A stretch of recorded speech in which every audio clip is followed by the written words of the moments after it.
दोस्तों नमस्कार, स्वागत है आपका यूट्यूब चैनल एबी टेक में। आज है 16 जुलाई 2025 और जान लेते हैं आज की महत्वपूर्ण खबरें। सबसे पहले यहाँ पर देखिए अपडेट्स हैं कि 7 साल बाद एलटी ग्रेड शिक्षक भर्ती के 7,466 पदों पर की जाएगी भर्ती। 7 साल के लंबे इंतजार के बाद राजकीय विद्यालयों में एलटी ग्रेड शिक्षक भर्ती के 7,466 पदों पर भर्ती के लिए 28 जुलाई से आवेदन लेने की प्रक्रिया शुरू होगी। इससे पहले 10,768 पदों पर भर्ती के लिए पिछला विज्ञापन मार्च 2018 में जारी किया गया था। लोक सेवा आयोग के सचिव अशोक कुमार के अनुसार ऑनलाइन परीक्षा शुल्क बैंक में जमा करने एवं ऑनलाइन आवेदन स्वीकार करने की लास्ट डेट 28 अगस्त रहेगी। आवेदन में सुधार और संशोधन और शुल्क समायोजन की जो प्रक्रिया है वो 4 सितंबर तक रहेगी। 15 विषयों में एलटी ग्रेड के 7,466 पदों पर पुरुष वर्ग के 4,860 और महिला वर्ग के 2,525 पदों पर और दिव्यांगजन सशक्तिकरण विभाग में 81 पदों पर भर्तियां की जाएंगी। पदों की संख्या अभी घट बढ़ सकती है। आपको बता दें इस भर्ती में आवेदन करने के लिए आपकी जो एज है कम से कम 21 साल और अधिकतम जो है 40 साल होनी चाहिए। एज की गणना जो है 1 जुलाई 2025 से की जाएगी, यानी कि आपका जन्म जो है 2 जुलाई 1985 से पहले और 1 जुलाई 2004 के बाद का नहीं होना चाहिए। जो डेट यहाँ पर दी गई है इसी डेट के बीच में आपकी जन्मतिथि आनी चाहिए। हालांकि रिजर्व कैटेगरी के लिए नियमानुसार ऊपरी आयु सीमा में छूट भी रहेगी। आपको बता दें पहली बार ये भर्ती जो है प्रारंभिक परीक्षा और मुख्य परीक्षा से होने जा रही है। 2018 में जब ये भर्ती कराई गई थी केवल यहाँ पर सिंगल एग्ज़ाम था। अब यहाँ पर 2 एग्ज़ाम कर दिए गए हैं, प्री और मेंस। ठीक है, तो प्रारंभिक परीक्षा व मुख्य परीक्षा जो होगी इसमें आपको जो है पहली परीक्षा प्रारंभिक परीक्षा केवल क्वालिफाइंग होगी जो कि वस्तुनिष्ठ प्रकार की बहुविकल्पिक होगी। ठीक है, ये सिर्फ छँटनी के लिए की जाएगी। इसके मार्क्स फाइनल मेरिट में नहीं जोड़े जाएंगे। ठीक है, तो क्वालिफाई इसको करना ज़रूरी होगा। इसके बाद जो मेंस एग्ज़ाम होगा उसके मार्क्स आपके मेरिट में जुड़ेंगे और मेंस के मार्क्स के हिसाब से ही आपका चयन होगा। ठीक है, यानी कि प्री केवल क्वालिफाइंग है। प्री में अच्छे मार्क्स लाने का मतलब उसका कोई वेटेज आपको नहीं मिलेगा मेंस एग्ज़ाम में सिलेक्शन में। वो सिर्फ क्वालिफाई करने के लिए, अब मेंस में जाने के लिए है।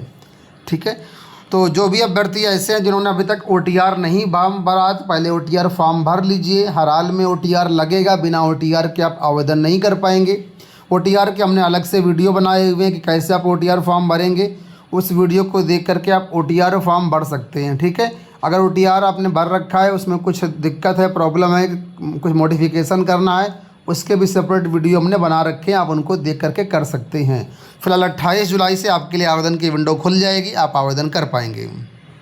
अगली देखिए अपडेट है कि असिस्टेंट लोको पायलट परीक्षा में तकनीकी खामी पर हुआ हंगामा। रेलवे भर्ती बोर्ड प्रयागराज की ओर से आयोजित असिस्टेंट लोको पायलट भर्ती 2024 के साइको टेस्ट में मंगलवार को तकनीकी खामियों के चलते कई परीक्षा केंद्रों पर भारी हंगामा हुआ। कंप्यूटर स्क्रीन फ्रीज होने और सर्वर ठप पड़ने की वजह से झूंसी के सीता सिंह महिला महाविद्यालय में द्वितीय पाली की परीक्षा जो रद्द कर दी गई है। बोर्ड ने पुनः परीक्षा कराने का निर्णय लेते हुए रात में आधिकारिक वेबसाइट पर सूचना भी जारी कर दी।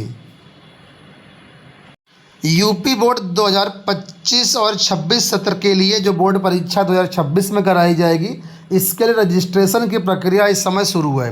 रजिस्ट्रेशन के लिए लास्ट डेट जो है वो 5 अगस्त रखी गई है 9 और 11 के लिए। अभी तक यहाँ पर पेन अनिवार्य था। जो लोग नहीं जानते उनको बता दूँ, अब जो है सभी छात्रों का एक यूनिवर्सल जो है नंबर होता है, आइडेंटिटी होती है जो कि यूडाइस द्वारा जनरेट किया जाता है। ठीक है, जिस बच्चे का नाम यूडाइस में फीड है उसका पेन नंबर होता है। लेकिन बहुत से ऐसे छात्र हैं जिनका पेन नंबर अभी तक अवेलेबल नहीं था, लेकिन यूपी बोर्ड ने उसको कंपलसरी कर रखा था। इस वजह से यहाँ पर फॉर्म भरने में समस्या आ रही थी, फॉर्म नहीं भर पा रहा था। तो अब इस पेन की अनिवार्यता को समाप्त कर दिया गया है। बिना पेन के भी फॉर्म भर जाएगा, बिना पेन के भी छात्र बोर्ड परीक्षा में बैठ सकता है। जैसा कि मैंने बताया 2026 की परीक्षा के लिए 5 अगस्त तक फॉर्म भरे जाएंगे। ठीक है, तो उसी के बारे में यहाँ पर भी देखिए अपडेट दिया गया। यूपी बोर्ड की समय सारणी जारी कर दी गई है। इस वर्ष AKTU में बीटेक करने वालों की लाइन लगी हुई है। अब तक के इतिहास में सबसे रिकॉर्ड आवेदन पहली बार हुए हैं। बीटेक में एडमिशन लेने के लिए AKTU में केवल 79,000 आवेदन हुए हैं। लिखा संस्थान के इतिहास में पहली बार इतने ज़्यादा आवेदन आए हैं। आपको बता दें यहाँ पर कि AKTU और संबद्ध संस्थानों में 2025-26 में UPTC 2025 के जरिए बीटेक में पहली बार 79,000 छात्रों ने यहाँ पर पंजीकरण करवाया था। आपको बता दें पिछले साल 52,000 छात्रों ने रजिस्ट्रेशन करवाया था। ठीक है, लेकिन अब यहाँ पर 79,000 आवेदन आए हैं एडमिशन के लिए। देखिए लिखा है, लेकिन लेखपालों का दिन और रोस्टर तय होगा। तहसील में मिलेगा ऑफिस व कंप्यूटर। सभी लेखपालों के लिए अच्छी खबर है और साथ में जो आम नागरिक हैं उनके लिए भी अच्छी खबर है, क्योंकि अभी तक लेखपालों को कोई भी ऑफिस नहीं मिलता था और कोई भी वहाँ पर कंप्यूटर वगैरह नहीं मिलता था। तो लेखपाल कहीं इधर बैठे हैं, कहीं उधर बैठे हैं और आम लोगों को भी उनको ढूंढने में समस्या होती थी। तो अब ये जो है सरकार ने कहा है कि नहीं, हाँ अब इनको ऑफिस भी मिलेगा और एक कंप्यूटर भी दिया जाएगा और साथ में तय किया जाएगा किस दिन आपको वहाँ पर बैठना है। दिन भी तय होगा, हालांकि दिन तो पहले से भी तय था। ठीक है, तो यहाँ पर अब लोगों को यहाँ पर अनावश्यक तहसीलों के चक्कर नहीं लगाने पड़ेंगे। निर्धारित समय में, निर्धारित दिन में, निर्धारित ऑफिस में आपको वहाँ पर मिल जाएंगे, जिससे लोगों को भटकना नहीं पड़ेगा। यहाँ देखिए अपडेट है बिहार से कि बिहार में अगले 5 साल में 1 करोड़ नौकरी व रोजगार के प्रस्ताव पर कैबिनेट ने लगाई मुहर। तो कुल मिलाकर के बिहार में 1 करोड़ नौकरी और रोजगार की बात चल रही है, जो कि सरकार कहना कि अगले हम 5 सालों में इतना करके देंगे। ठीक है, तो इस पर कैबिनेट की मुहर लग गई, ऐसी जानकारी लिखी है। देखिए बताता हूँ मैं। मुख्यमंत्री नीतीश कुमार की अध्यक्षता में मंगलवार को राज्य मंत्रिमंडल की बैठक में इस प्रस्ताव को स्वीकृति दे दी गई है। आज की बैठक में कुल 30 प्रस्ताव स्वीकृत किए गए। तो यहाँ पर इस प्रस्ताव को भी स्वीकृति मिल चुकी है कि अगर सरकार बनी तो 1 करोड़ रोजगार व नौकरी देंगे। इसमें कितना रोजगार होगा, कितनी नौकरी होगी, ये चीज़ें तो क्लियर नहीं है यहाँ पर अभी, लेकिन हाँ दोनों मिलाकर के 1 करोड़ की बात की जा रही है।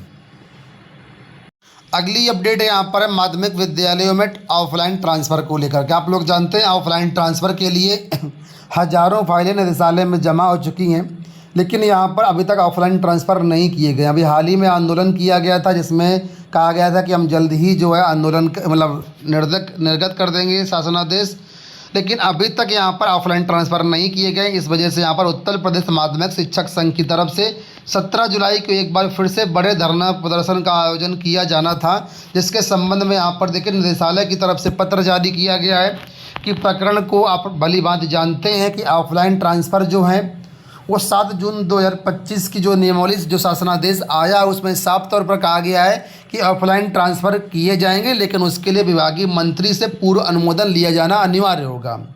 और यहाँ पर नीचे हवाला दिया गया कि जैसा कि आप लोग जानते हैं कि माननीय माध्यमिक शिक्षा मंत्री जी का एक्सीडेंट के कारण एम्स हॉस्पिटल नई दिल्ली में इलाज चल रहा है।